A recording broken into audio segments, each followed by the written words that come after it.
بسم اللہ الرحمن الرحیم۔ السلام علیکم ورحمۃ اللہ وبرکاتہ۔ انشاءاللہ کہنے کی اہمیت۔ ایک چھوٹے سے شہر میں جمعے کے خطبے کے دوران ایک امام نے مستقبل میں کچھ کرنے کا ارادہ کرتے وقت انشاءاللہ کہنے کی اہمیت کے بارے میں بات کی۔ چند دنوں کے بعد ایک آدمی جو خطبہ میں شریک تھا بازار سے گائے خریدنے جا رہا تھا۔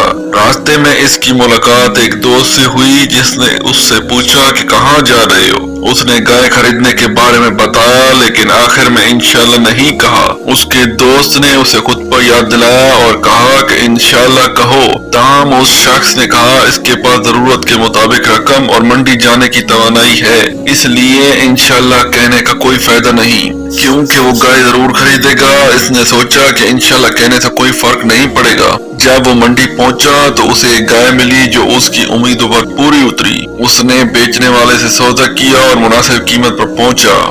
آخرکار اس نے گائے کی قیمت ادا کرنے کا فیصلہ کیا، لیکن جب اسے معلوم ہوا کہ اس کی رقم غائب ہے تو وہ حیران رہ گیا۔ ایک چور مصروف بازار سے گزرتے ہوئے رقم چوری کر گیا۔ گائے بیچنے والے نے اس سے پوچھا کہ وہ گائے خریدنے جا رہے ہیں یا نہیں۔ انہوں نے کہا کہ انشاءاللہ میں اسے اگلے ہفتے خریدوں گا۔ جب وہ گھر پہنچا تو اس کی بیوی نے گائے کے بارے میں دریافت کیا۔ اس نے اسے بتایا کہ وہ انشاءاللہ کہنا کیسے بھول گیا اور یہ بھی کہا انشاءاللہ میں گائے خریدنا چاہتا تھا لیکن انشاءاللہ میری رقم چوری ہو گئی۔